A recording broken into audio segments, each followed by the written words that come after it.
Bonsoir et bienvenue. LCN a l'honneur ce soir de vous présenter, dans le cadre de l'élection du 1er octobre 2018, ce débat économique de la Chambre de commerce du Montréal métropolitain.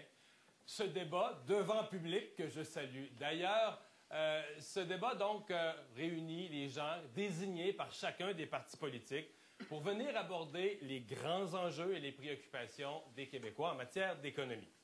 Je vous présente sans plus tarder les participants, en commençant à l'autre extrémité, M. Yuri Chassin, candidat dans la circonscription de Saint-Jérôme pour la coalition Avenir Québec. Bonsoir. Bonsoir, M. Dumont. M. Nicolas Marceau, candidat dans la circonscription de Rousseau pour le Parti québécois. Bonsoir. Oui, bonsoir, M. Dumont. M. Simon Tremblay-Pepin, candidat dans la circonscription de Nelligan pour Québec solidaire. Bonsoir. Bonsoir. Et M. Carlos Létard, ministre des Finances du Québec et candidat dans la circonscription de Robert Baldwin pour le Parti libéral du Québec. Bonsoir. Bonsoir. Bienvenue à vous quatre. Nous entreprenons donc un débat de 60 minutes divisé en 4 thèmes de 15 minutes. Ces 4 grands thèmes sont l'économie et la fiscalité, l'immigration, la main-d'œuvre et les infrastructures.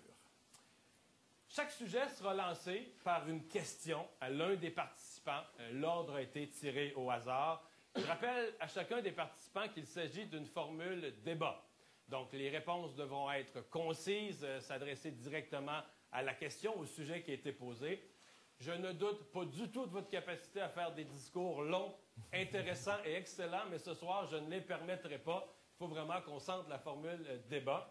Et je rappelle au public qu'on réserve les applaudissements pour la fin pour ne pas déranger le déroulement.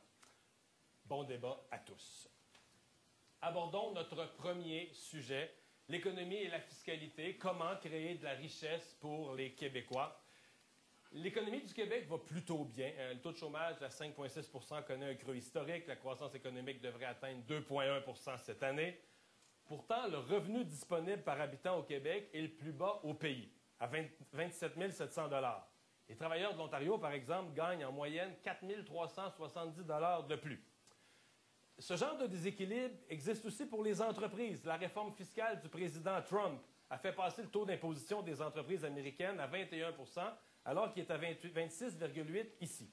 Ça rend plus difficile le fait d'attirer des entreprises et de maintenir des investissements ici. La première question est adressée à Yuri Chassin de la coalition Avenir Québec. Quelles actions comptez-vous entreprendre pour faire en sorte que les Québécois aient plus d'argent dans leur poche et assurer le maintien des entreprises et des emplois chez nous? Votre diagnostic, M. Dumont, est excellent parce qu'effectivement, malgré certains chiffres économiques qui vont bien, il y a des tendances de fond, des tendances lourdes qui, malheureusement, n'ont pas changé dans les 15 dernières années du Parti libéral. Et effectivement, il y a un rattrapage à faire.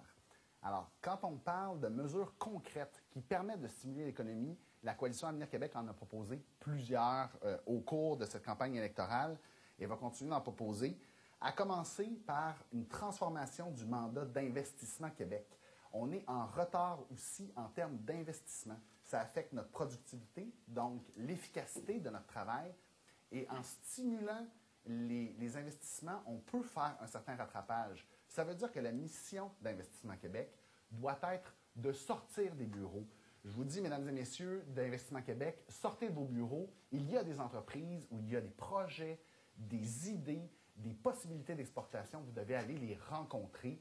Et évidemment, on doit aussi miser sur l'éducation, parce que comme bien les problèmes, tout commence avec l'éducation. Écoutez, je pourrais commencer pour ce qui est d'Investissement Québec. Ça se fait déjà. Donc, la CAQ est en train de défoncer une porte ouverte. L'Investissement Québec est déjà présent dans les régions. L'Investissement Québec est déjà très actif localement. Et à mon avis, Investissement Québec remplit très bien sa mission. Peut-être une toute dernière chose avec votre diagnostic du départ, revenu disponible per capita. Non, à notre avis, ce n'est pas vraiment un indicateur qui est très révélateur. Parce que si on utilise cet indicateur-là, ça serait le Yukon qui aurait le meilleur niveau de vie au Canada. Mais moi, M. Létard, j'ai une question pour vous. Vous nous dites, on va présenter notre cadre financier demain. On a hâte de le voir. Vous en avez présenté un en 2014. Et au niveau des revenus, vous êtes arrivé, si on regarde les chiffres de 2018-2019, 4 milliards plus bas que ce que vous aviez annoncé. Comment est-ce qu'on peut croire le cadre financier que vous avez déposé demain? Écoutez, d'abord, vous allez le voir. Il va être déposé demain, donc vous pourrez tirer vos conclusions. Pour ce qui est des revenus, comme vous dites, 4 Vous nous milliards parliez de d'un points. effet libéral à l'époque. On ne l'a pas beaucoup vu. On a vu l'effet libéral et ce qui était intéressant à cet égard-là, c'est qu'en 2014, il y avait en effet un taux de chômage qui était très élevé. Et donc, il y avait de la place pour avoir une croissance économique plus rapide. Donc, et on s'était engagé à créer les 250 000 emplois et nous sommes en voie de le faire. Donc, l'effet libéral à ce moment-là était très réel parce que la capacité non utilisée était assez vaste. Aujourd'hui, si l'effet libéral, vous y êtes pas arrivé. Au-delà je crois que ce qui a caractérisé les dernières années, c'est deux choses. La première, c'est cette impression réelle que les Québécois ont que l'économie n'est pas au service du bien commun, au service des Québécois eux-mêmes, et plutôt au service de certains millionnaires, par exemple, on l'a vu dans le dossier de Bombardier. Je pense que ça a marqué beaucoup les Québécois. Deuxième chose, évidemment, ce sont les coupes fortes qu'il y a eu dans les services. Coupes que vous avez commencé? Des coupes de l'austérité, non. Et les coupes en particulier, on les a vues en éducation, on les a vues en santé. Et moi, je crois que c'est là-dessus que se joue beaucoup l'élection cette année. Il y a deux visions qui s'opposent. La vision de mes collègues de la CAQ et du Parti libéral qui prétendent qu'on pourrait baisser les impôts et les taxes et simultanément accroître les services, augmenter les services. Les gens comprennent que ce n'est pas possible. Ils savent d'instinct que ça n'a pas d'allure. Ce qui est possible de faire, c'est d'investir dans les services. Et de notre côté, c'est ce que nous proposons aux Québécois. On ne fait pas accroire des choses aux gens. Mais Société Laval-Aubon, on parle du fardeau fiscal? M. Marceau vient d'énoncer une position. Oui. Qu'est-ce que chacun pense de ce fardeau fiscal, entre autres des particuliers, mais des entreprises aussi? M. Chassin, vous allez prendre la parole? Oui, mais en fait, j'allais parler d'éducation parce qu'il y a vraiment une nécessité de réinvestir dans l'éducation. Et on ne peut pas pardonner au gouvernement libéral d'avoir fait des compressions dans l'éducation pour revenir, dans le fond, à des économies de court terme et en sacrifiant des jeunes qui vont être affectés durant tout leur parcours scolaire. En fait, il faut avoir une certaine prévisibilité là-dessus. Quant au fardeau fiscal, et c'est important, on a un fardeau fiscal lourd, on paie beaucoup d'impôts au Québec. On doit remettre de l'argent dans le portefeuille des familles québécoises. C'est tout à fait légitime. Rappelons-nous qu'en 2014, il y a un gouvernement qui a été élu en proposant de revenir à l'équilibre budgétaire sans toucher au fardeau fiscal. Or, qu'est-ce qu'on a vu? On a vu des hausses de taxes scolaires, on a vu des hausses de tarifs d'électricité, on a vu des hausses pour l'immatriculation, et ça n'en finit plus. Donc, malheureusement, l'équilibre budgétaire a été pigé dans la poche des composants d'éducation, M. Chassin, là, vous nous dites, oui, nous autres, on va stabiliser ça, l'éducation. Même réinvestir, M. Tremblay-Papin. Je serais content de vous voir faire ça en augmentant les frais de scolarité, comme vous l'avez toujours défendu, mais ce que je voudrais savoir d'abord et avant tout, c'est comment vous allez faire si vous stabilisez l'éducation et que de l'autre côté, vous avez les mêmes résultats, la même croissance des dépenses que les libéraux. Ça veut dire que vous allez couper quelque part, ça? Mais alors, il faut absolument trouver une voie de passage pour expliquer ça. Et cette voie de passage, c'est de lutter contre le gaspillage, contre une bureaucratie qui est énorme encore aujourd'hui. Et ça, c'est drôlement intéressant de voir que ce n'est pas que moi qui le dis, ce n'est pas que la Coalition Avenir Québec, mais c'est aussi la protectrice du citoyen qui dénonçait que dans les compressions libérales, l'administration avait été davantage épargnée que les services aux citoyens. Alors, il y a effectivement une façon, et on a détaillé dans notre cadre financier déjà déposé, des économies d'1,5 milliard pour financer. Il n'y a pas de détails ici. On a beaucoup parlé donc des soi-disant coupures libérales. J'aimerais quand même remettre les pendules à l'heure. Nous, on a fait ce qu'on a fait en 2014 parce qu'il fallait le faire. On ne peut pas dépenser, on ne peut pas penser qu'on peut financer des services publics à crédit. On doit être capable de le faire, on doit être capable de le financer à l'intérieur de notre capacité de le faire. Donc, il fallait absolument ramener la croissance des dépenses publiques à l'intérieur. Et la façon quand on coupe dans l'éducation, M. Létao. On ne peut pas augmenter les revenus parce que si on augmente les revenus, là, on va augmenter la taxation. Nous avons déjà une taxation qui est très élevée. Je ne peux pas croire que vous dites ce que vous venez de dire. Bien sûr, ça prend des finances publiques saines.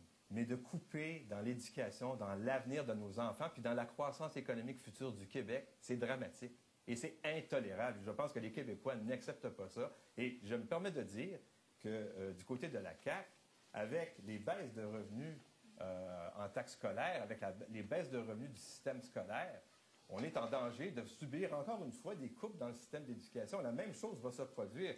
on a eu l'austérité passée, on a l'austérité à venir du côté soyons de la clairs, condition L'austérité, baisse de démographique. M. revenus, Marceau, si vous vous l'avez permettez. commencé. Vous l'avez commencé avec les coupes à l'aide sociale. Vous avez commencé avec l'augmentation des tarifs en CPE. C'est de vous que ça a commencé, ça. Vous pouvez bien dire que M. Létard est responsable de tout ça, mais vous avez une responsabilité à porter là-dedans. Vous regarderez les taux de croissance des dépenses lorsque nous y étions et vous allez voir que vous avez tort. Écoutez, pour ce qui est des Vous dépenses... demanderez aux gens sur l'aide sociale si j'ai tort. Pour ce qui est des dépenses publiques au Québec, je pense qu'il y a quand même un consensus qui se dégage, que nous devons être capables de financer nos services publics sans nous endetter, sans aller piger avec la carte de crédit dans les poches des générations futures. Ça ne sert à rien de penser qu'on peut faire ça à crédit. Ça ne marche pas. Donc, il faut avoir le courage, comme d'ailleurs votre chef le mentionnait assez souvent en 2014, il faut avoir le courage de remettre la maison en ordre, d'avoir les dépenses publiques à l'intérieur de notre capacité de payer. Et pour la suite, Mais M. après, Létard, le mettre sur une base prévisible. Si on est d'accord et sur durable. l'objectif, nous ne sommes certainement pas d'accord sur les moyens. Et c'est ça le problème. Évidemment, il faut parler aussi, et je trouve ça intéressant que vous parliez de baisse de revenus. Ce sont peut-être des baisses de revenus pour l'État, mais ce sont des hausses de revenus dans la poche des contribuables. Et s'il y a bien un parti qui va défendre les contribuables, c'est la Coalition Avenir Au Québec. prix Pour de venir les l'éducation, au tarifer prix de ensuite. coupes supplémentaires Au dans notre système contraire, d'éducation. Nous Absolument. parlons de réinvestissement en Regardez, éducation. vous avez de la magie dans votre cadre financier, d'une croissance économique hypothétique d'un Ou une lutte demi-point au de plus gaspillage. pendant 2 ans, de la lutte au gaspillage. Écoutez, bien sûr, il y a du gaspillage. Bien sûr, il faut lutter contre le gaspillage. Mais de prétendre, en regardant les Québécois dans les yeux, que vous allez économiser 1,5 milliard, ça n'est pas crédible. Il n'y a personne qui Je regarde voit les Québécois dans ça. les Personne. yeux. Sans même C'est nous dire- possible. Mais Ça Sans me même permet- nous dire comment, M. Chassin. Bien sûr, mais alors on peut le détailler. Ouais.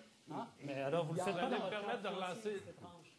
On fait un peu le tour. On relance le débat sur une autre question. Tantôt, on a mentionné vite Investissement Québec. J'élargis. Une des questions que les Québécois se posent, on fait quoi avec nos sociétés d'État? Donc là, c'est Hydro-Québec. Oui, c'est Investissement Québec. C'est la Caisse de dépôt. On parle de l'indépendance de ces institutions-là. En même temps, on sait qu'elles peuvent avoir un rôle de levier, jouer un rôle dans l'économie. Comment chacun de vos partis voit les sociétés d'État, leur avenir? Je commence avec vous, M. Tremblay-Pepin. Les sociétés d'État ont un rôle fondamental à jouer pour le Québec. Ce rôle-là est simple. C'est un rôle où il faut qu'elles soient des secteurs, des vecteurs de dynamisme économique. C'est le cas de la SAQ. Ici, on a deux partis qui nous disent « Ah oui, on va libéraliser, on va privatiser ». Eh bien, en fait, ils vont devoir se passer de millions de dollars de ces sociétés d'État. C'est ça qu'ils nous annoncent. Et en plus, ils vont détruire des fleurons économiques du Québec, comme c'est le cas de la SAQ, qui est une société d'État non seulement républicaine, mais qui lui rend d'excellents services. On n'a jamais parlé de privatiser une société d'État. Vous avez demandé un rapport là-dessus, monsieur. Pour optimiser le modèle d'affaires. Donc, nous sommes tout à fait ouverts à améliorer le modèle d'affaires. Pourquoi? Pour avoir de meilleurs produits au meilleur prix. Ça veut dire probablement d'injecter un peu plus de compétition dans la distribution. Mais la SAQ joue toujours un rôle très important. Nous voulons que les produits au meilleur prix soient disponibles dans toutes les régions du Québec. Et pour cela, ça prend une société d'État. Donc, ce n'est pas question de privatiser, mais c'est une question d'améliorer le modèle d'affaires et d'injecter un peu plus de compétition Donc, dans d'en la finir avec distribution. le monopole. On peut C'est plus ça, de compétition dans la demander la distribution. question de la Caisse de dépôt directement en réponse à la question de M. Dumont. Nous, on a déposé un projet de loi à l'Assemblée nationale et notre intention, elle est très claire. Première des choses, remettre la question du développement économique du Québec au cœur de la mission de la Caisse, ce qui a été enlevé en 2004 par M. Charest. Premier élément. Deuxièmement, on pense que l'économie québécoise a perdu trop de ses sièges sociaux ces dernières années, Rona, Saint-Hubert, le Cirque du Soleil, Tembec, et on veut demander à la Caisse, en toute indépendance, d'examiner pour chacun des cas où il y a des offres d'achat sur des sièges sociaux, de donc se pencher sur la question et de les protéger le cas échéant si ça s'avère une dimension importante pour l'économie du Québec. Il me semble que la Caisse a ce rôle-là à jouer et qu'elle a arrêté de le faire ces dernières années. Elle s'est préoccupée plus des impacts financiers, mais pas suffisamment du développement économique du Québec. Oh, je ne suis pas du tout d'accord avec ça, vraiment pas du tout d'accord avec ça. D'ailleurs, un récent candidat pour la CAQ, M. Dubé, pour ne pas le nommer, était justement au cours des 4 dernières années responsable du portefeuille Québec de la Caisse de dépôt. C'est quand même à peu près 60 milliards de dollars que la Caisse de dépôt investit directement dans les entreprises québécoises. Donc, la Caisse joue pleinement son rôle. Ils ont vendu Rona, par exemple. Ils ont vendu Rona alors que l'ensemble des Québécois auraient voulu que Rona reste ici. Il y a des fournisseurs québécois qui ont perdu des contrats à la suite de ça. Si vous permettez, M. Marceau, il y a une question dans les sociétés d'État qui n'a pas été abordée, et c'est l'ambition que le gouvernement peut avoir pour augmenter, entre autres, par exemple, les exportations d'électricité, l'hydroélectricité qu'on a comme ressource ici, qui est une électricité propre, qui est une électricité verte, et où on peut conclure des alliances énergétiques avec nos voisins, tant canadiens qu'américains. Alors, il y a là un fort potentiel, notamment parce que 30 de la production d'électricité aux États-Unis est produite à partir de charbon, et si on peut les remplacer, on nourrit à la fois l'économie québécoise et à la fois le climat. Et donc, il y a vraiment un enjeu environnemental et économique qui se combinent parfaitement. Malheureusement, on n'a pas senti de la part, notamment de votre chef, M. Létao, Philippe Couillard, qui disait « Ah, ça, ce sont des enjeux du siècle passé », alors que l'hydroélectricité, c'est une des forces des Québécois dont on est fiers. Absolument, absolument. Encore une fois, défoncer une autre porte ouverte. Mais c'est ce qu'Hydro-Québec fait déjà, depuis un certain nombre d'années, d'exporter de l'électricité aux États-Unis et chez nos voisins ontariens. Nous avons des surplus énergétiques, des surplus d'électricité, mais il faut aussi que de l'autre côté, le client veuille acheter cette électricité-là. Et pour ça, il nous faut des moyens de transmission. Nous sommes en train de mettre en place ces moyens de transmission. Le rôle du gouvernement, c'est exporter davantage aux États-Unis. Le rôle du gouvernement, ça doit d'abord être de faire la transition écologique, M. Létard. Et donc, se servir des surplus d'Hydro-Québec en disant on va les exporter vers l'extérieur, ce n'est pas faire la transition vers ce qu'on aura besoin au marché intérieur d'électricité pour pouvoir avoir des véhicules qui fonctionnent. Le climat est mondial. Bien sûr, que le climat est mondial, mais il faut prendre des décisions. La production d'électricité au charbon, c'est l'ensemble de la planète. Je vous rappelle qu'il y a des usines qui fonctionnent au charbon ici. Je vous rappelle qu'il y a des usines qui fonctionnent au mazout. Il va falloir amener ces gens-là vers d'autres modes de production d'énergie. C'est pour ça qu'on a proposé quelque chose sur la biomasse, sur le biocarburant au Québec, chose qu'on ne voit pas dans votre cadre financier. D'ailleurs, votre cadre financier, sur l'environnement, il n'y a rien, M. Chassin. Qu'est-ce qui se passe là-dessus? En fait, réponse à ça, oui. On conclut le bloc. Mais alors, c'est intéressant parce que sur l'environnement, au contraire, on a des propositions, notamment sur l'eau, qui est aussi une richesse. Moi, je pense dans les Laurentides, où on a... Alors, est-ce que tout est dans le cadre financier? Non. Vous ne mettez pas d'argent. Pour l'environnement, c'est fini, M. Chassin. Écoutez-moi, s'il vous plaît, il n'y a pas que le cadre financier. Donc, il y a aussi une préoccupation sur l'eau et l'eau douce particulièrement. Je pense à la rivière du Nord, je pense à nos lacs. On va demander des redevances sur l'eau, M. Et là-dessus, il faut protéger cette ressource exceptionnelle. Merci. C'est le temps qu'on avait donc pour ce bloc. On passe au thème suivant, l'immigration, réussir l'intégration des néo-Québécois. Le bassin de Québécois entrant sur le marché du travail ne suffira pas à combler les besoins de main-d'œuvre des entreprises et des organisations du Québec. Entre 2015 et 2024, 1,4 million de postes seront à pourvoir, dont 80 % pour remplacer des gens qui partent à la retraite. L'immigration contribue donc à amortir le choc démographique. Dans la dernière décennie, plus de la moitié des emplois nets créés dans l'économie du Québec ont été pourvus par des personnes nées à l'étranger. Ma question s'adresse à Simon Tremblay-Pepin de Québec solidaire. Quelles solutions proposez-vous pour que l'intégration des nouveaux arrivants soit un succès? L'intégration se fait d'abord et avant tout par l'emploi, M. Dumont. C'est par ça qu'il faut penser. Pour nous, il est évident qu'en ce moment, les libéraux, qui n'ont absolument rien à gagner à offrir quelque chose aux personnes immigrantes parce qu'ils les considèrent comme des votes acquis, eh bien, les ont laissés tomber. Et le Québec est en train de les laisser tomber sur l'emploi. Les taux de chômage sont plus hauts chez les personnes immigrantes que chez les personnes natives d'ici. Mais même dans le gouvernement, quand le gouvernement fait des nominations, il ne choisit pas des personnes immigrantes, seulement 3 % de ces nominations le font. Et quand il est question d'emploi dans la fonction publique, c'est 1 à 4 % dans le secteur de l'éducation, par exemple. Nous avons une proposition très claire. Nous allons imposer des quotas au secteur public. Donc, pas seulement des promesses en l'air. Des quotas où on va dire 25 % des personnes qui sont embauchées doivent venir des minorités visibles pour qu'on atteigne le 13 % qui est l'objectif de tout le monde depuis des années, mais qu'on n'atteint pas au Québec. Il faut revenir à des objectifs très clairs et très fermes. Nous sommes d'accord avec le début de votre intervention. En effet, l'intégration passe par l'emploi. Là, je pense que nous sommes tous d'accord à cet égard-là. Et donc, il faut qu'on soit capable de faire un peu mieux que ce qu'on a fait jusqu'à maintenant. Mais en même temps, depuis 2014, quand on regarde justement les taux de chômage des personnes immigrantes, on voit qu'il y a une convergence. On voit que maintenant, parce que la création d'emplois a été très rapide au Québec depuis le milieu de 2015, on voit que les taux de chômage des immigrants récemment arrivés, surtout ceux qui sont ici entre 5 et 10 ans, est maintenant à peu près le même le taux de chômage des personnes nées au Canada. Donc l'intégration se fait, la création d'emplois se fait. Est-ce que nous pouvons faire mieux? Nous pouvons toujours faire mieux. Mais je vais juste rappeler une chose, que l'intégration est un processus. C'est un processus qui prend un certain temps. Alors, je pense que c'est illusoire de penser qu'on peut décréter que l'intégration doit se faire en 3 ans ou alors vous débarquez. Ça ne marche pas comme ça. C'est un processus qui peut prendre 3 ans, comme il peut prendre 10 ans, comme il peut prendre 15 ans. C'est un processus. Votre diagnostic, le diagnostic, M. Marceau, on revient. À mon avis, il est possible... M. Marceau, s'il vous plaît, je reviens à vous après. OK, excusez-moi. Écoutez, les 15 dernières années n'ont pas été un succès au plan de l'intégration des immigrants. Je suis désolé, M. Létao. J'aimerais que ce soit le cas, mais ça n'est pas le cas, pour plusieurs raisons. Et la première chose, c'est en francisation, ça a été un échec. On sait que 90 des gens qui tentent d'apprendre le français n'y parviennent pas. Ils échouent. En plus de ça, il y a beaucoup des immigrants qui arrivent ici qui, par la suite, s'en vont.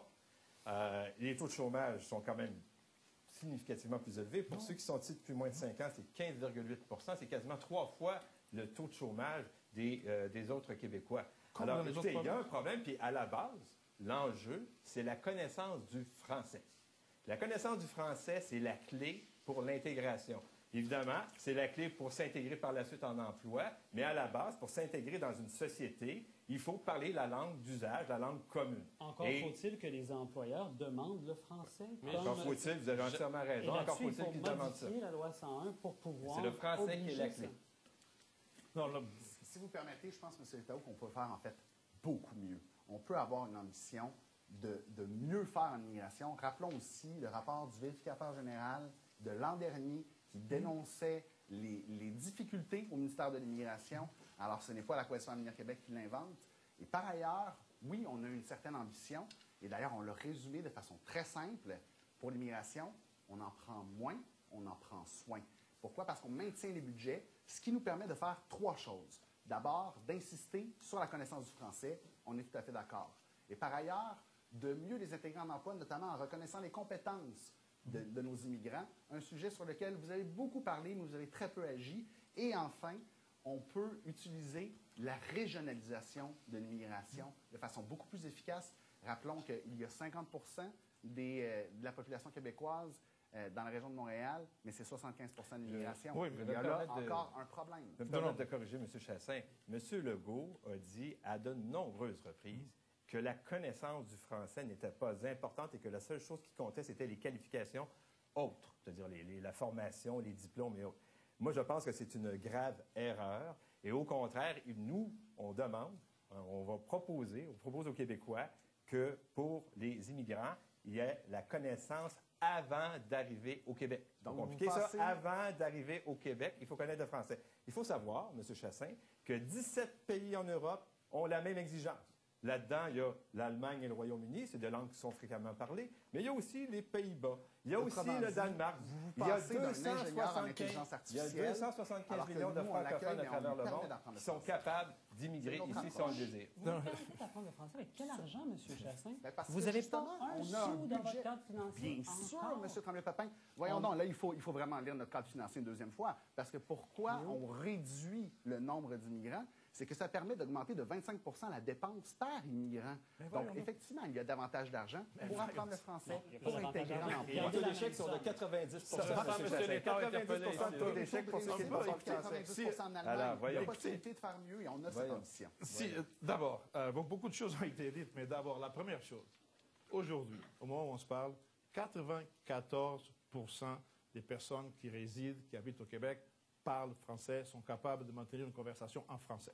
Donc, de dire que l'immigration, c'est un échec, moi, je ne suis pas du tout d'accord avec ça. Les gens qui soient ici depuis 3 ans, depuis 5 ans, depuis 30 ans, les gens sont capables de tenir une conversation en français à 94 Ça, c'est la première chose. Deuxièmement, je ne vois pas comment on va régler la question de l'intégration ou la question des pénuries de main-d'œuvre dont on parlera après, en réduisant le seuil d'immigration. Ça ne marche pas. Et si vous réduisez le seuil d'immigration, vous allez avoir aussi moins de transferts fédéraux pour financer les services de Encore faudrait-il bien francisation. les utiliser, les transferts fédéraux, parce que quand vous en recevez, vous les distribuez à d'autres ministères. Le Midi ne prend Mais pas oui, tous ces transferts. bien en ce sûr, moment. l'éducation, À cause de vous. au ministère de l'Éducation, mais bien sûr, Emploi Québec, ministère de l'Emploi et Solidarité sociale, mais bien sûr, ils ont des programmes d'intégration. Nous avons des divergences, vous et moi, M. Létao, sur la connaissance du français. Nous, on veut exiger la connaissance du français avant l'arrivée.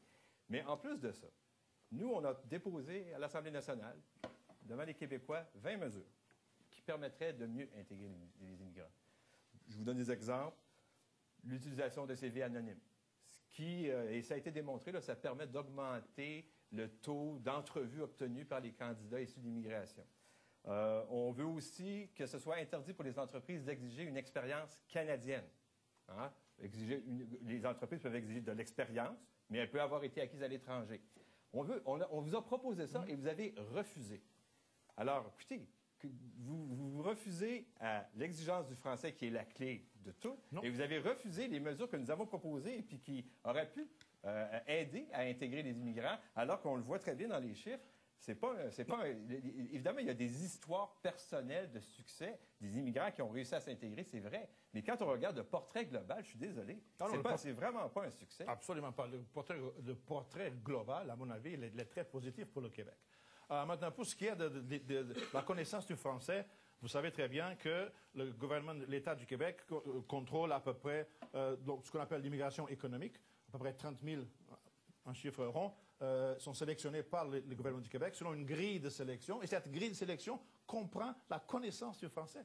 Donc, les personnes qui connaissent un peu moins le français, ou des fois même pas du tout le français, sont des personnes qui arrivent, soit des réfugiés ou des demandeurs d'asile, soit de la réunification familiale. Les immigrants économiques qui sont sélectionnés par l'État du Québec, dans la grille de sélection, la connaissance de la langue est un élément crucial. Si vous vouliez faire quelque chose, M. Létard, pour aider les immigrants à avoir des emplois. Vous nous dites, oui, vous acquiescez au fait qu'ils ont un taux de chômage plus élevé. Comment se fait-il que du côté du secteur public, vous n'ayez pas pris de mesures claires pour l'embauche? Ce qui encouragerait peut-être un peu le secteur privé, qui, on l'apprenait récemment, a tendance à préférer les gens avec moins d'expertise et moins de qualifications plutôt que les immigrants. Alors pourquoi vous ne donnez pas l'exemple comme parti? On donne l'exemple, et je vais, par exemple... 1% dans le secteur de l'éducation en dehors de Montréal, c'est ça l'exemple? Je vous donne un exemple. C'est ça la représentation dans le secteur public? Non. Par exemple, un organisme comme Revenu Québec, qui était sous ma juridiction, Revenu Québec, qui emploie à peu près 11 000 personnes, c'est le nombre de personnes qui travaillent pour Revenu Québec. Dans leur bureau à Montréal, il y a à peu près 20% des employés de Revenu Québec viennent de la diversité. Il y a 50 000 personnes dans la fonction publique, il y en a 500 000 dans le secteur public, et c'est sur les 500 000 qu'il faut agir, et vous ne le faites pas. Justement, Revenu Québec est un modèle qui a commencé à être déployé dans les autres administrations publiques, les autres organismes, les autres ministères, et avec le modèle très performant et très efficace de Revenu Québec, le reste du secteur public va arriver à s'il vous plaît, je vous amène sur un sous-thème de l'éducation. C'était rapidement mentionné, les régions, parce que c'est un questionnement. On parle de pénurie de main-d'œuvre. La pénurie de main-d'œuvre ne frappe pas seulement la grande région de Montréal, elle frappe d'autres régions qui sont à l'heure actuelle à se demander comment est-ce qu'on va faire aussi pour que l'immigration soit mieux répartie. Des solutions là-dessus? Bien, le Parti québécois est responsable de l'élimination des COFI, on s'en souvient. Il faut rétablir, les libéraux ne l'ont pas rétabli, il faut rétablir des centres d'accueil, des guichets uniques pour les personnes qui viennent de l'immigration pour leur dire comment on peut vous aider à vous trouver un emploi, comment on peut vous aider à vous trouver un emploi dans la région qui convient et comment on peut vous aider à poursuivre, par exemple, un cycle d'études du côté d'une région qui pourrait vous accueillir. Donc, un guichet unique simple. C'est nécessaire, quand on arrive dans un pays qu'on ne connaît pas, d'avoir un endroit où on peut recevoir de l'aide, ce qui n'est pas le cas en ce moment parce que les péquistes l'ont coupé, les libéraux ont maintenu cette coupure. Mais par ailleurs, il y a quand même un certain nombre d'organismes communautaires qui font un travail absolument formidable dans ce domaine-là. C'est vrai, ça, vous ne les financez pas plus d'ailleurs dans votre cadre. Excusez-moi. D'ailleurs, il y a dans ma circonscription le coffret qui fait un travail génial dans l'accueil de réfugiés. Donc, on a des moyens de soutenir davantage les régions à travers ces organismes-là et aussi à travers la possibilité de donner aux régions les moyens de mettre en place des mesures d'attractivité. Et quant au Québec, on peut accélérer le processus, par exemple, des travailleurs qualifiés qui ont déjà des emplois en région Et ça, c'est tout à fait possible de le mettre en place très rapidement. Mais en révisant les seuils d'immigration, vous n'aurez pas régler le problème. C'est exactement ça, pour mieux intégrer. Et là, M. Létao a évoqué la grille de sélection. Et je vais en parler 2 secondes. Je vous l'ai répété, nous, la condition de base obligatoire, c'est de parler le français. Maintenant, la moitié des jobs à combler au Québec sont en région. Et pour parvenir à les combler, ce que nous proposons, c'est de toucher à la grille de sélection et d'accorder plus de points aux immigrants qui veulent aller s'installer en région. Et avec ça, nous, on a pour objectif que 25 de nos immigrants aillent s'installer en région. Donc, à partir du moment où... Mais c'est ça. Vous voulez baisser le nombre d'immigrants. Vous voulez baisser à 35 000, à 40 000. C'est absolument faux. On n'a jamais dit ça. Vous avez jamais dit entre 28 000 et 40 000. On a dit que les seuils seraient établis de manière neutre par la vérificatrice générale et des experts, de manière, premièrement, à mesurer notre capacité d'accueil et mesurer nos besoins en main-d'œuvre. Et ça le chiffre que vous évoquez n'a rien à voir avec la réalité. Encore une fois, c'est un tiers neutre qui choisira. Il reste un couple de minutes au bloc. On peut en parler des seuils, parce que je pense que vos chefs en ont parlé au cours des derniers jours. On peut l'avoir, le débat du côté économique sur les seuils. Je pense que tout à fait. Pour nous, enfin, pour moi et pour nous, l'immigration, c'est l'économie.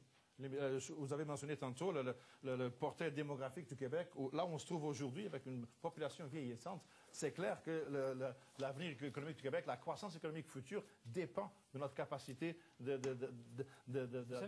chercher des personnes qui viennent de l'étranger. Donc, l'immigration, c'est c'est pas lié. l'économie. Les immigrants, c'est des êtres humains. Des êtres humains, on les absolument. reçoit ici pour qu'ils deviennent des citoyens. Absolument. Pas juste qu'ils deviennent des rouages dans une machine économique, comme vous le prétendez en nous disant l'immigration, c'est l'économie. Les immigrants sont bien plus que ça et devraient avoir, justement, on devrait les accueillir avec beaucoup plus de solidarité envers eux et envers elles que vous ne l'avez fait en sous-finançant ce secteur et en les laissant dans des secteurs d'emploi parce que vous ne reconnaissez pas les diplômes qui ne sont pas à la hauteur de leur capacité. Écoutez, il y a quelque chose à revoir à cet égard-là parce que vous savez très bien, et c'est un sujet un peu tabou, vous savez très bien qu'un grand nombre d'immigrants dont les diplômes ou dont les qualifications ne sont pas reconnues et qui ont la difficulté à pénétrer le marché du travail sont des immigrants francophones. Des immigrants qui parlent français, dont la langue maternelle pratiquement est le français, et ils arrivent ici parce qu'ils ont une religion différente, parce qu'ils ont une couleur différente. C'est plus difficile pour eux de trouver de l'emploi. Ça, c'est très réel. Exactement. Il faudrait donc montrer l'exemple dans le secteur public, ce que vous ne faites pas. On dirait, M. Létao, que vous ne reconnaissez pas qu'il y a à l'heure actuelle des problèmes d'intégration au Québec et que depuis 15 ans, vous avez augmenté il y en a toujours eu des problèmes. Sans avoir de solutions concrètes. Et là, c'est votre gouvernement qui a signé un décret ministériel en mars dernier pour geler à toute fin pratique toutes les demandes reçues jusqu'au mois d'août, donc pendant 5 mois, d'immigrants investisseurs, 0 demande reçue, d'immigrants entrepreneurs, 0 demande reçue. Vous parlez de main-d'œuvre, vous nous dites on ne comprend pas comment on peut régler la main-d'œuvre, les problèmes de main-d'œuvre en réduisant les seuils. Moi, je vous dis, je ne comprends pas votre approche de ne pas réduire ou à tout le moins de ne pas reconnaître qu'il y a un problème d'intégration. 15 secondes au bloc, je vous les laisse répondre. Ça doit être revu, ce programme qui était complètement dysfonctionnel. Il fallait le revoir. Justement, après 15 ans, est-ce que ce n'est pas votre héritage? Merci. Absolument pas. Oui, je vous laisse 10 secondes. Simplement dire que les seuils doivent être établis en fonction de notre capacité d'accueil et de nos besoins en main-d'œuvre, tous les deux. Et ce n'est pas les 40 000 ou 50 000 arbitraires sortis d'un chapeau ou d'un conseiller en marketing qui m'ont convaincu. Il faut faire ça de façon sérieuse. Ça n'a pas été fait sérieusement. Mais ce n'est pas le vérificateur général qui peut décider ça. Merci. Prochain sujet, la main-d'œuvre. Évidemment, il y a une interrelation entre les deux sujets. Nous venons de parler de cette pénurie de main-d'œuvre qualifiée. Par exemple, plus de 100 000 emplois présentement sont inoccupés. Des secteurs comme le transport, l'entreposage, la restauration et la construction sont durement touchés. Nos systèmes de formation, d'éducation doivent préparer nos jeunes à entrer sur ce marché du travail. Malheureusement, le Québec continue d'occuper la dernière position au Canada pour la diplomation de ses élèves du secondaire à l'intérieur des temps requis. Cette question-ci s'adresse à Nicolas Marceau du Parti québécois. Qu'allez-vous faire pour améliorer le taux de diplomation et vous assurer que toutes les forces du Québec soient mises à contribution pour l'économie? Regardez, c'est clair que tout cela passe par plus de ressources dans notre système d'éducation qui a été mis à mal ces dernières années. Donc, plus de ressources et nous, on propose une loi bouclier qui va protéger le budget de l'éducation. Plus spécifiquement sur le décrochage, Évidemment, il y a beaucoup à faire. On ne peut pas perdre des jeunes qui n'obtiennent pas de formation, qui n'obtiennent pas de diplôme. Insistance sur la lecture très tôt dans la vie. Détection des problèmes d'apprentissage chez les jeunes enfants, en particulier dans les CPE. Nous, on propose de compléter notre réseau de CPE. Ces CPE qui sont bien équipés pour détecter. Et donc, il faut avoir un réseau plus largement complété. Puis, il faut aussi avoir un accès plus grand pour les enfants, pour les familles. Moi, j'aimerais aussi ajouter que les travailleurs expérimentés, c'est aussi un enjeu important pour relever le défi de la main-d'œuvre. Ils ont beaucoup à transmettre aux travailleurs plus jeunes et dans une entreprise, cette expérience a une grande valeur souvent. J'ajouterais que nous, on propose de donner un congé de cotisation aux travailleurs expérimentés de plus de 65 ans à la Régie des rentes du Québec, ce qui leur permettra d'augmenter leur salaire net de 5 %. Écoutez, nous ne sommes pas très loin les uns des autres, peut-être à l'exception de la loi bouclier. Ça, je ne pense pas que ce soit très pratique. Ça va protéger les gens contre vos actions, M. Non, non, c'est parce que vous vous engagez dans des choses où vous perdez tout à fait le contrôle des budgets publics. Mais c'est clair que, pour revenir à votre question des pénuries de main-d'œuvre, et donc comment on va faire pour remplir les emplois qui vont se libérer dans les années à venir, à peu près la moitié, ça va venir de nos jeunes, va venir des personnes, donc des Québécois de jeunes. Et donc, nous allons faire un meilleur travail de les former, de les éduquer pour qu'ils puissent remplir ces emplois-là. L'autre moitié, c'est toute une série de mesures, que ce soit en immigration, que ce soit aussi pour les travailleurs d'expérience. Mais n'oublions pas que la moitié des futurs travailleurs qui vont remplir les postes qui vont être disponibles sont nos jeunes qui sont déjà ici. Comment est-ce que vous dites peut être crédible en matière d'éducation quand, depuis 10 ans, notre taux de diplomation stagne à 64 20 points derrière l'Ontario? C'est malheureux. C'est l'Institut du Québec qui le dit, dirigé par Raymond Bachand, l'ancien ministre des Finances libérales. Il y a là un véritable problème et il y a des mesures concrètes qu'on peut mettre en place. Et là, je pense notamment à 1 heure de plus par jour au secondaire pour rétablir l'aide aux devoirs que vous avez coupée, pour avoir des activités culturelles et sportives. Et on peut effectivement mettre en place des maternelles 4 ans, ce qui permet de détecter tôt les problèmes d'apprentissage et d'intervenir tôt.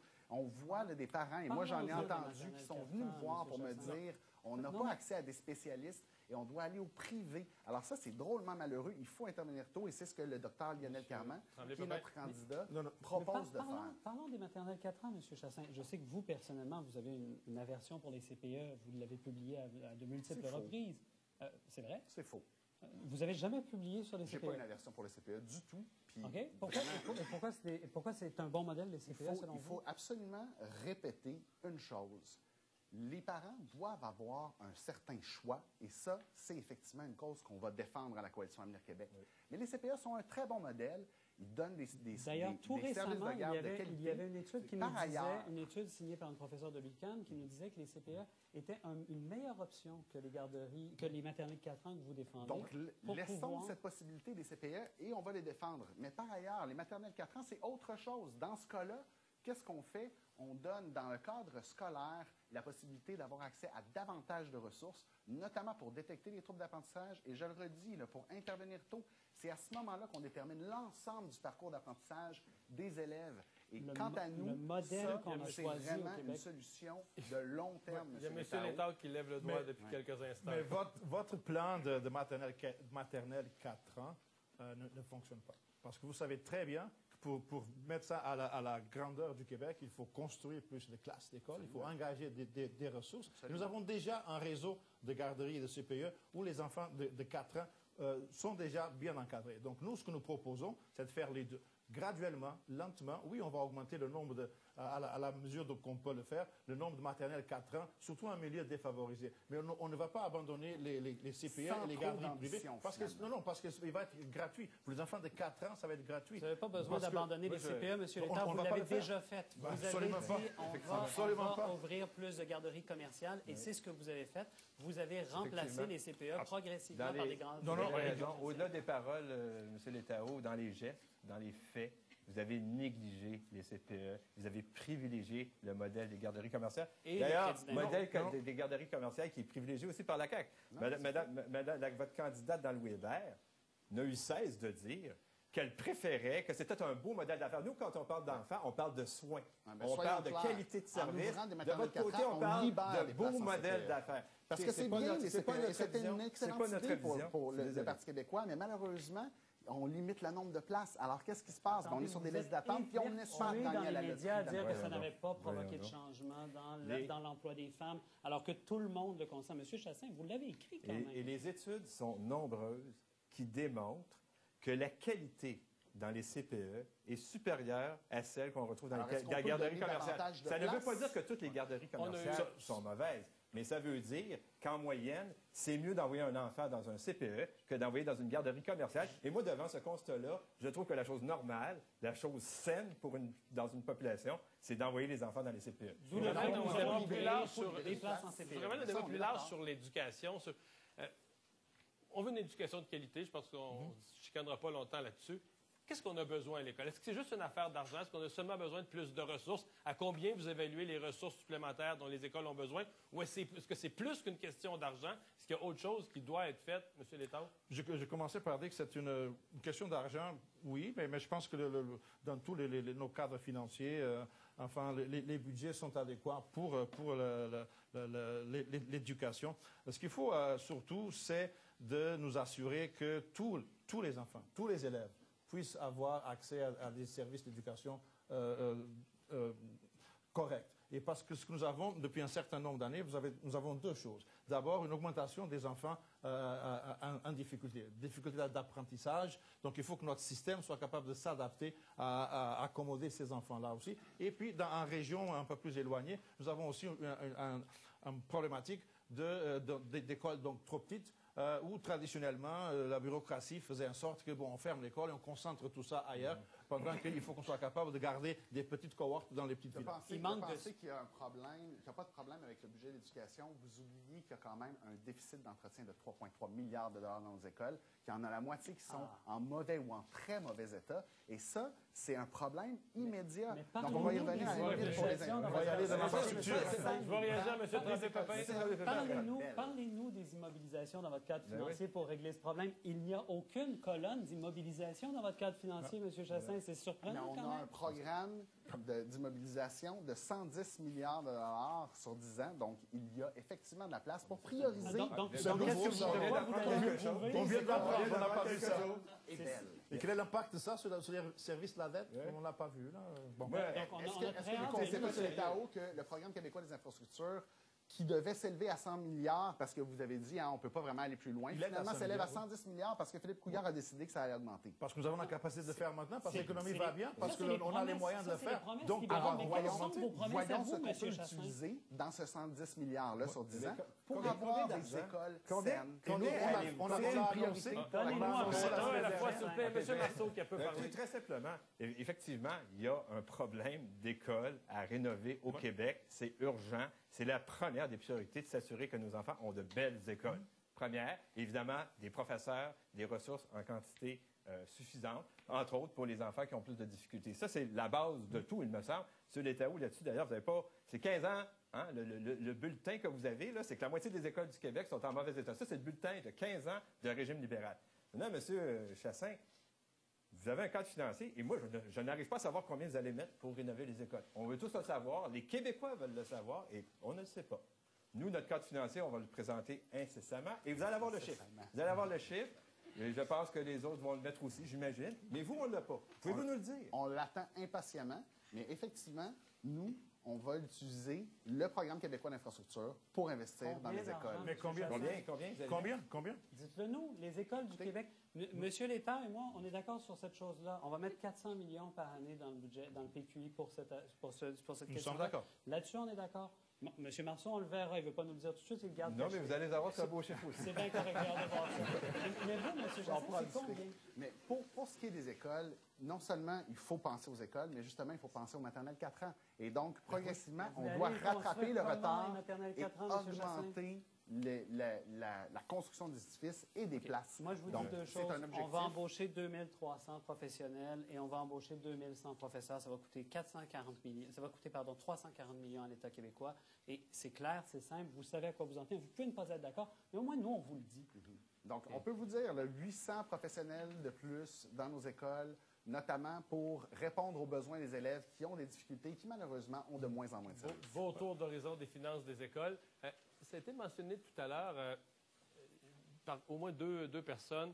Les travailleurs, vous les appelez expérimentés, les travailleurs plus âgés, vont avoir besoin. Déjà, on en voit, là, si on va dans des restaurants de restauration rapide, des grands commerces, des gens qui reviennent faire quelques heures par semaine, gagner des sous, participer au marché du travail.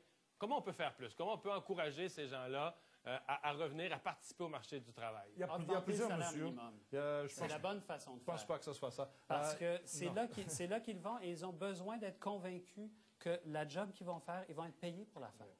Non, pas le salaire minimum. Écoutez, nous avons au Québec, je pense que nous sommes d'accord là-dessus, le taux de participation au marché du travail des personnes de 60 ans et plus est nettement inférieur au taux de participation chez les provinces voisines, que ce soit l'Ontario ou ailleurs. Un salaire minimum plus élevé. Donc, les Québécois ont tendance à prendre la retraite un peu plus tôt qu'ailleurs. Alors, nous, à travers des incitatifs de nature fiscale, je pense que nous sommes capables de donner assez de signaux pour que ces personnes-là puissent soit revenir sur le marché du travail, ou alors rester un peu plus longtemps sur le marché du travail. Donc, des signaux d'incitatifs, que ce soit des crédits d'impôt, que ce soit des congés de contribution, oui, à la RRQ, que ce soit de repousser à plus tard l'âge à laquelle on peut commencer à retirer de l'argent de la régie des rentes. Si on le repousse à 70, ce qui est le cas maintenant, si on peut aller à 75 ans, ça va donner une bonne incitatif aux personnes de rester un peu plus longtemps sur le marché du travail pour aller chercher. Ça, c'est pas un incitatif, M. Létard. Ça, c'est les forcer à rester en emploi parce qu'ils ne peuvent pas retirer leur retraite. C'est ça que vous mais non, on ne force personne à faire quoi que ce soit. On donne la possibilité, ceux qui veulent, ceux qui le souhaitent, peuvent reporter un peu plus tard le début de la RRQ. Et s'ils font ça, quand ils vont commencer à recevoir les prestations de retraite, elles vont être plus élevées. Donc, c'est un moyen, d'ailleurs, de lutter contre le risque de longévité qui a été soulevé par plusieurs experts. Moi, simplement dire qu'il y a beaucoup de choses qui peuvent être faites, plusieurs mesures fiscales, effectivement, mais ce que nous proposons très clairement, de nouveau, à cette élection, c'est que ceux qui ont 65 ans et plus et qui continuent de participer au marché du travail peuvent prendre un congé de cotisation au régime des rentes du Québec. Ce qui, pour la plupart des travailleurs qui arrivent à 65 ans, absolument, ils ont réussi à se constituer de l'épargne. Ils ont déjà de l'épargne accumulée à la régie des rentes. Et donc, ils peuvent, à ce moment-là, s'ils le désirent, et c'est volontaire, j'aimerais que ce soit clair, arrêter de cotiser, ce qui augmente de 5,4 leur revenu net. Et je pense que c'est quelque chose qui est attrayant. Évidemment, ça, c'est une mesure, il en faudra d'autres, pour arriver à maintenir une plus grande proportion de nos travailleurs expérimentés, qui sont précieux pour les entreprises, puis de les garder auprès des jeunes travailleurs. Nous pouvons arriver à des résultats semblables en améliorant les crédits d'impôt en raison de l'âge. On peut arriver à des résultats qui sont semblables. Mais oui, les incitatifs pour redémarrer sur le marché du travail sont importants. Les travailleurs et les travailleuses, ce n'est pas que de la main-d'œuvre, c'est des gens qui ont besoin de meilleures conditions de travail. On est dans une période de croissance du produit intérieur brut. Il faut absolument augmenter la distribution de cette richesse qu'on est en train de faire. Et pour ça, qu'est-ce qu'il faut faire? Augmenter le salaire minimum, augmenter les conditions de travail, c'est-à-dire les vacances. Vous avez eu la chance de pouvoir modifier les normes du travail et vous vous êtes arrêté en milieu de chemin au lieu de donner 1 mois de vacances par année, ce qui serait logique, ce que l'Europe au complet a. Au lieu de faire ça, eh bien, vous vous êtes arrêté, vous avez donné des maigres. Il reste un petit bout au bloc. Ça fait 2 fois que M. Tremblay-Papin soulève le salaire minimum. Les gens ont des choses à dire là-dessus? Écoutez, nous sommes d'accord que le salaire minimum doit être ajusté, mais il doit être à l'intérieur de la capacité des entreprises de le payer. Ce que beaucoup d'analyses économiques le démontrent, c'est que le salaire minimum ne doit pas dépasser 50% du salaire moyen au Québec. Toutes sortes d'analyses économiques. C'est vrai qu'on vit une catastrophe particulièrement dure en Ontario en ce moment. On verra bien. On verra bien. Faites bien attention à ce que vous souhaitez, parce que ça peut vous arriver. On verra bien. Permettez-moi d'ajouter un élément qui n'a pas été abordé du tout. C'est la question de la formation technique et professionnelle. Pour beaucoup de nos jeunes, le parcours de la formation générale n'est pas aussi intéressant.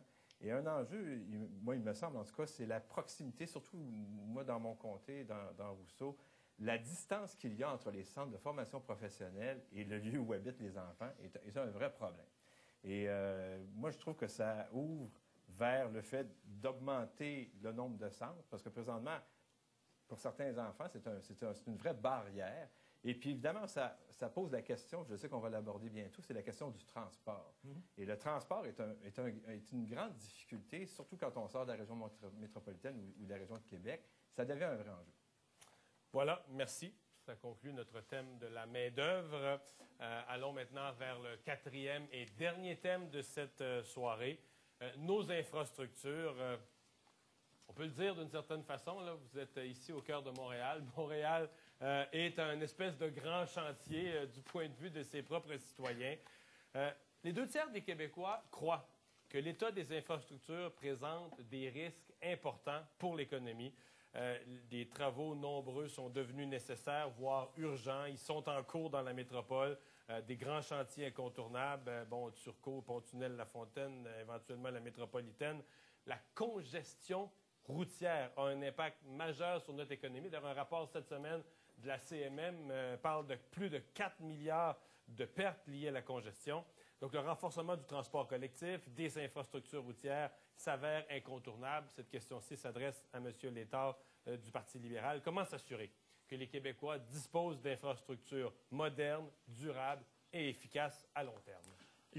Merci, M. Dumont. Il faut qu'on continue notre programme québécois d'infrastructure. Présentement, il est à 100 milliards de dollars sur 10 ans.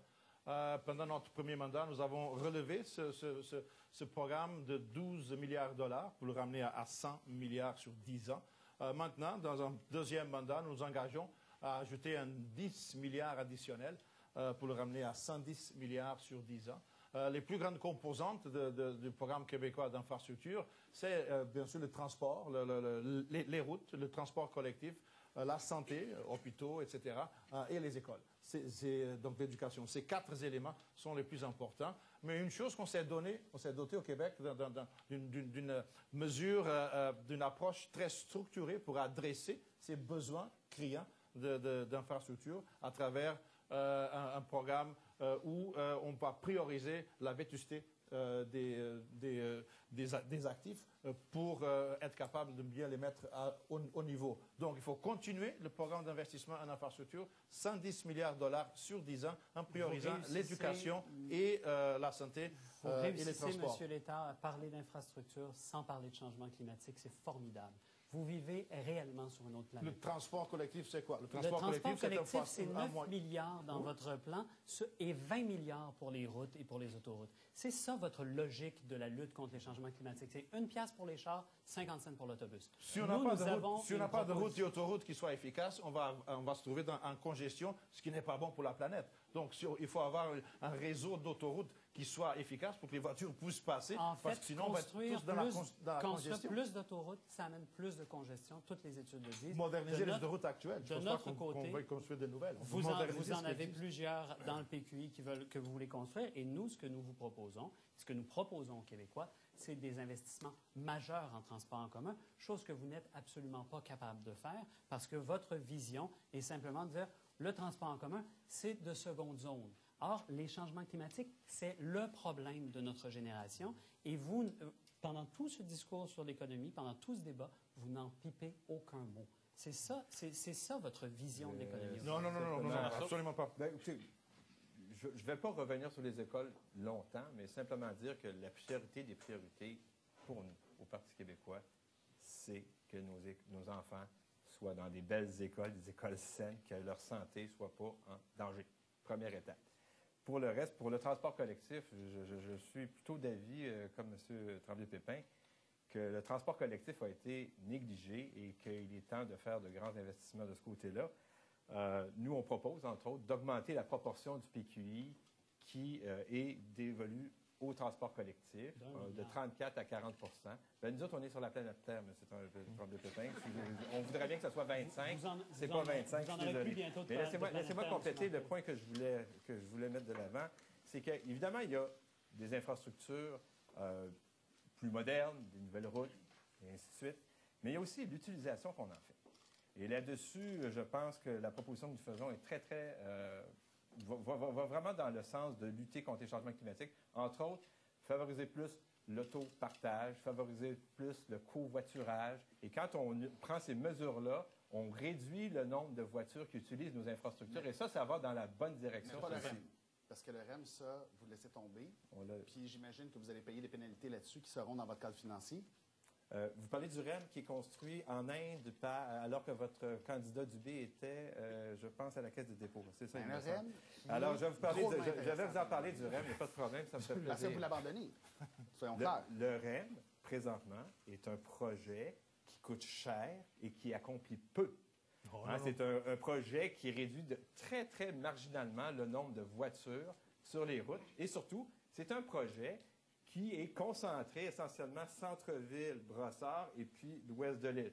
Nous, on propose un projet alternatif, de loin supérieur, puisqu'il retire 133 000 voitures de nos routes et puis qui va être développé pas seulement dans l'ouest de l'île et puis vers Brossard, pour l'ensemble de Ce qui est l'île de dommage. Montréal, pour l'ensemble de la Rive-Sud, pour Laval et pour la Couronne-Nord. Il va y avoir des tramways, Mais des ce trains qui est et dommage, beaucoup c'est que de vous allez mesures payer une supplémentaires. pénalité pour Monsieur la même Marceau, il faut- infrastructure qui n'existera pas. Pour reprendre ce Et que vous le avez dit, REM, il Non, faut, mais on habite sur la planète Terre ici. Oui, c'est mais sur la planète Terre, on peut utiliser des Une méthodes. première fois, monsieur Vous Chassin. habitez sur la planète Charles, Le monsieur REM peut Létard. être C'est là où utilisé pour effectivement irriguer davantage la région métropolitaine. Et là, je pense par exemple au prolongement du REM le long de la 440 à Laval, de le prolonger jusqu'à Chambly sur la rive sud. Et par ailleurs, effectivement, de le compléter par exemple avec un tramway sur la rive sud le long du boulevard Tachereau qui connecte au REM. Il y a des possibilités formidables. Mais par ailleurs, et c'est ça que je trouve un peu dommage dans ce qu'on a entendu, c'est qu'il y a une espèce d'opposition entre le transport collectif et la voiture. On cherche à punir les automobilistes pour favoriser le transport collectif, alors que ça doit être complémentaire. Et là, pensons par exemple à une famille qui, le matin, doit aller porter un enfant à la garderie, l'autre à l'école. Ensuite, on veut aller prendre le train pour se rendre au bureau. Eh bien, d'accord, mais à ce moment-là, ça prend des stationnements incitatifs. Alors, il y a une façon de réconcilier les automobilistes et le transport collectif, de la même façon qu'en prolongeant les routes, on ajoute, par exemple, une voie réservée. Mais C'est là- drôlement nécessaire Mais sur la là rive nord. encore, M. Chassin, on a un problème. Vous nous dites on va étendre le REM là, sur la rive sud pour aller chercher des comtés qui vous plaisent fort bien. Mais avec quel argent? On n'a pas encore de plan de montant que vous allez investir. Ça va coûter un peu plus cher quand même, vous allez bien l'admettre, de faire le REM et de l'étendre comme ça. Ça va coûter combien que vous allez chercher cet argent-là? Où? Dans le plan québécois d'infrastructure, il y a Ah des oui? priorisations à faire. Alors, Et qu'est-ce donc, qu'on- à alors, ce qu'est-ce qu'on moment-là, Qu'est-ce qu'on sauve? Qu'est-ce qu'on enlève Qu'est-ce qu'on qui est réglage? déjà là? c'est ça, et dans ce cas-là, Les écoles, on les met hôpitaux? certains projets de l'avant, et notamment l'éducation. On revient là-dessus. OK. Mais par exemple, Il n'y a pas le REM. c'est- Oui, le REM? c'est Là, drôlement je m'excuse, intéressant. REM ou vous avez l'éducation? le troisième lien, les autoroutes un petit peu partout, vous avez les maisons des aînés, vous avez 1 milliard au début, mais ça monte à 20 milliards d'après certaines estimations. Beaucoup d'écoles supplémentaires pour les maternelles de 4 ans. Le prolongement du REM, là, qui vient d'être adopté. Là, regardez, ça fait beaucoup. Ça ne rentre pas dans le 10 milliards Il faut supplémentaires. enlever tout le reste. Ça ne rentre pas. Ça rentre pas. Il faut enlever tout le reste. Alors, écoutez, il va falloir que vous nous expliquiez Si on comment a vous un peu faites ça. d'ambition, puis si on gère bien les appels d'offres et qu'on limite les extras, oui, ça rentre tout à fait. Ah oui? Absolument. Ouais, bien. Je suis content, M. Mais Chassin, en qu'on fait, parle d'ambition. On parce va que ça chercher, manque on va grandement chercher quoi? autour de cette 20, table. 30 Mais milliards? vous avez abordé par la bande, on va y arriver à ça. Je vais voir la position de chacun. M. Tremblay-Papin s'est quand même positionné clairement. Tout le monde est pour le transport en commun. Aucun va nous dire qu'il est contre. Tout le monde en veut plus de différentes façons. Mais est-ce qu'on est seulement pour le transport en commun ou on pense aussi qu'il faut élargir certaines routes, ajouter des voies? On parle de la 30, il y en a même qui parlent de la 20 jusqu'à Québec, qui est congestionnée de plus en plus. D'abord, est-ce qu'on c'est seulement le transport en commun ou c'est le transport en commun et l'ajout de voies pour les automobilistes? C'est le transport en commun, tout à fait. C'est la priorité. C'est le transport en commun dans les grandes villes, région de Montréal, mais aussi à Québec. Mais aussi, et à Gatineau, mais aussi, il faut, comme ça a été dit avant, il faut que les gens soient capables de se rendre aux stations de train ou de métro, etc. Donc, c'est tout le transport collectif qui doit être mieux coordonné. C'est d'ailleurs pour cela que nous avons créé l'ARTM, l'Agence régionale de transport métropolitain, pour coordonner toutes ces questions-là. Écoutez, il y a 1,3 million de voitures sur les routes de Montréal le matin à l'heure de pointe.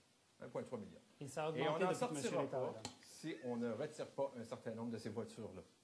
Et le projet du REM, que vous appuyez et sans aucune nuance, Un excellent est projet, un d'ailleurs. projet qui enlève quelques milliers de voitures. Autrement, et puis là, je vous demande, là, pour le citoyen, là, pour la personne qui est prise à Terrebonne sur la 25 le matin à l'heure de pointe, là, qu'est-ce que ça va changer, le REM?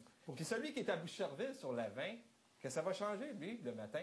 Rien. Pour Ça va celui qui est à rien changer, Dormontagne, absolument rien. pour celui qui est à Et Brossard, ça prend ça un change projet beaucoup. À de Longueuil, ça transport change beaucoup. collectif qui se déploie sur l'ensemble de la À la région question, métropolitaine. M. au PQ, des nouvelles voies ou aucune nouvelle voie? Nous, on Sur veut les des routes voies réservées pour le transport en commun. Oui, effectivement, on est d'accord avec ça. Des nouvelles voies uniquement dans des situations où on a besoin d'améliorer la sécurité ou on désenclave une région. C'est les deux seules situations dans lesquelles on peut construire de notre point de vue. Et c'est pour ça que nous, on propose aussi du transport collectif entre les villes. Ce dont ces messieurs ne parlent pas. Il y a un monopole privé au Québec sur le transport collectif entre les villes. On dit à des gens qui nous offrent l'autobus entre Montréal, Québec, entre Québec et Alma et tout ça, on leur dit occupez-vous du transport collectif entre les villes, on va vous financer, nous autres. Et puis, vous nous offrirez un service, ma foi, extrêmement décevant, qui est de plus en plus rare et qui est de plus en plus cher. Ces messieurs s'en contentent.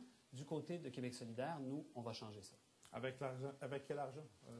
Mon cher monsieur, nous, on a dévoilé notre cadre financier au 5e jour de la campagne. Vous nous ferez des leçons quand vous aurez dévoilé le vôtre. Ça va être fait demain. J'ai très hâte de le lire. Mais ce que j'ai vu dans votre cadre financier, c'est qu'une des façons que vous allez financer ces enjeux-là, c'est en augmentant les revenus de l'État. Bien sûr. Particulièrement les taxes sur les entreprises, les taxes sur le capital, les taxes sur les entreprises, Sur le financement, les profits des entreprises. le financement, C'est pas très 12 milliards économique. de dollars.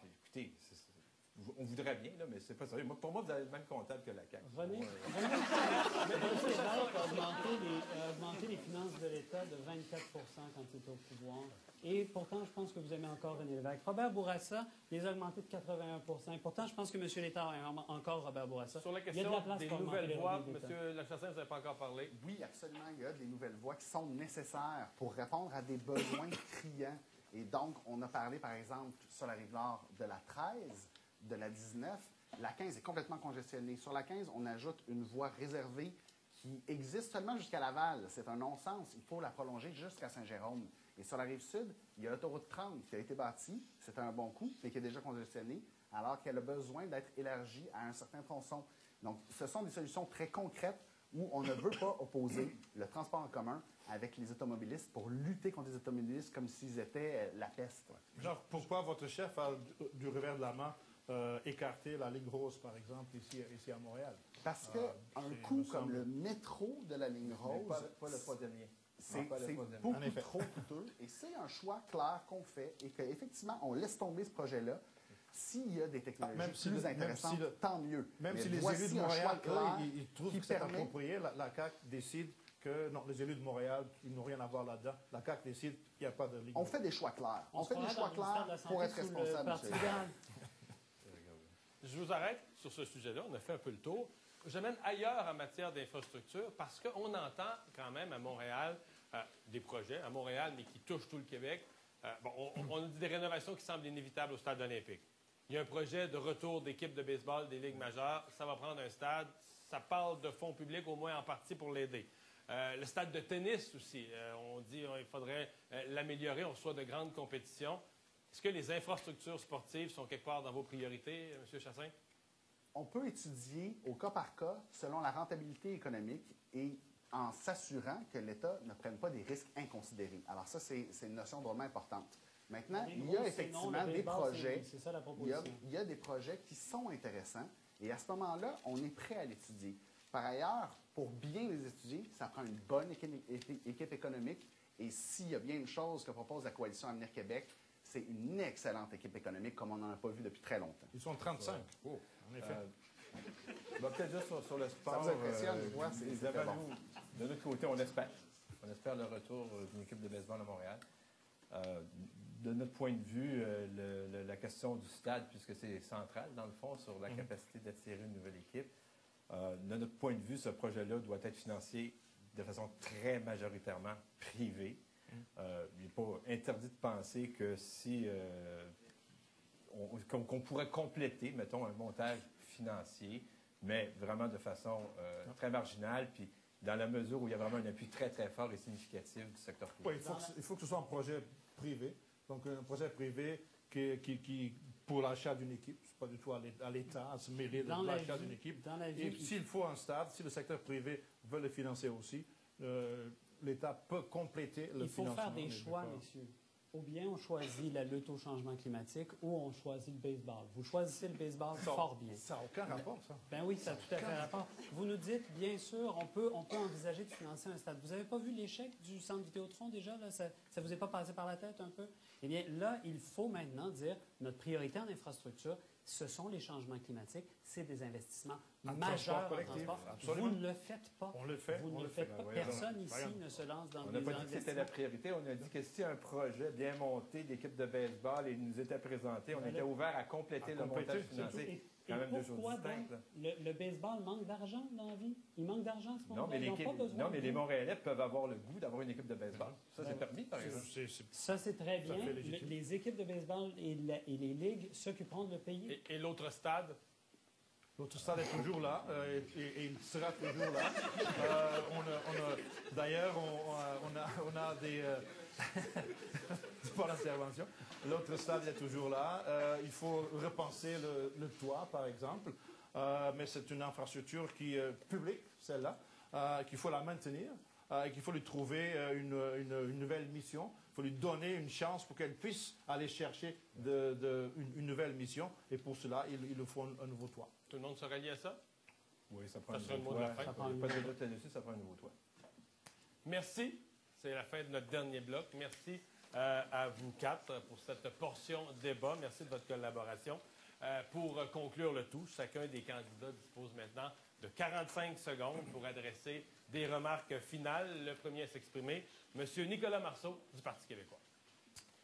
Alors, il y a un seul parti qui est clair avec les Québécois, et c'est le Parti québécois.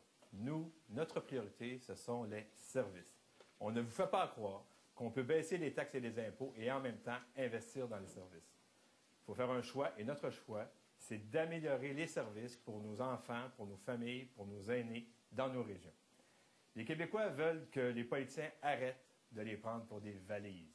Ils ne croient pas les partis qui leur promettent la lune. Nous, on pense que les Québécois sont tannés des coupures et c'est pour ça qu'on vous propose d'investir dans des mesures concrètes qui vont faire une différence dans votre vie. C'est simple, c'est clair et c'est honnête. Merci, M. Marceau. Simon Tremblay-Pepin de Québec solidaire. Aujourd'hui, tout au long de la campagne que vous êtes en train de voir, vous avez vu qu'il y a deux partis au Québec, la vieille classe politique et Québec solidaire. Nous avons deux propositions majeures: réduire les inégalités, combattre les changements climatiques. Nous allons les mener jusqu'au bout et prendre toutes les mesures fiscales qu'il est nécessaire de prendre.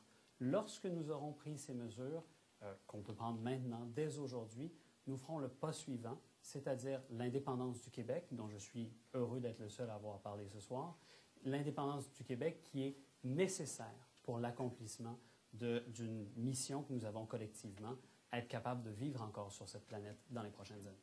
Merci. Merci. M. Carlos Letao du Parti libéral.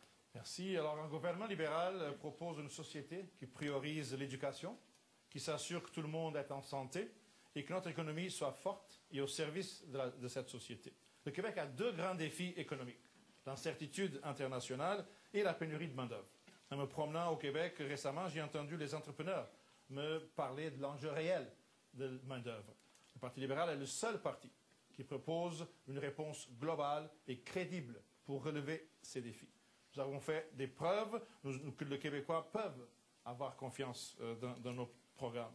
Notre bonne gestion des finances publiques nous redonne maintenant la liberté de nos choix. Aujourd'hui, nous choisissons la qualité de vie des Québécois. Le Parti libéral du Québec est le parti de l'économie et le seul parti à proposer un vrai changement. Merci. Et Yuri Chassin de la Coalition Avenir Québec. Si le Parti libéral était le parti de l'économie, le retard du Québec ne serait pas aussi persistant. Le Québec est dernière classe en matière de revenus disponibles. On innove moins au Québec. Nous dépendons de 12 milliards de dollars de péréquation. C'est maintenant le temps de mettre au pouvoir la meilleure équipe économique depuis des décennies et un premier ministre économique, François Legault, qui a de l'ambition pour le Québec. On doit remettre de l'argent dans le portefeuille des familles. On doit entreprendre et innover. On doit faire diplômer nos jeunes et on doit prendre soin dignement de nos aînés. On va faire plus, faire mieux. Et le 1er octobre prochain, c'est le temps de se débarrasser de 15 ans de gouvernement libéral en choisissant la CAQ maintenant. Merci. Vous pouvez maintenant les applaudir tous avec plaisir.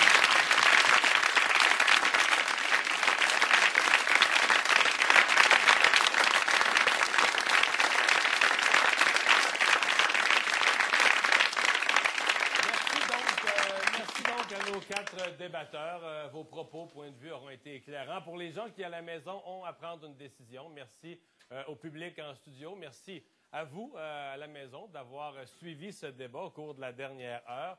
Je vous rappelle qu'une édition spéciale de la Joute suit immédiatement, à la fois pour analyser ce qui vient de se passer et pour présenter les points de presse de chacun des candidats qui auront lieu au cours des prochaines minutes. Je vous rappelle aussi notre grand rendez-vous jeudi le 20 septembre prochain, face à face cette fois-ci des chefs de parti. Ce sera animé par Pierre Bruno, présenté sur les ondes de TVA et LCN. Donc un autre grand rendez-vous. Je vous souhaite une bonne fin de soirée.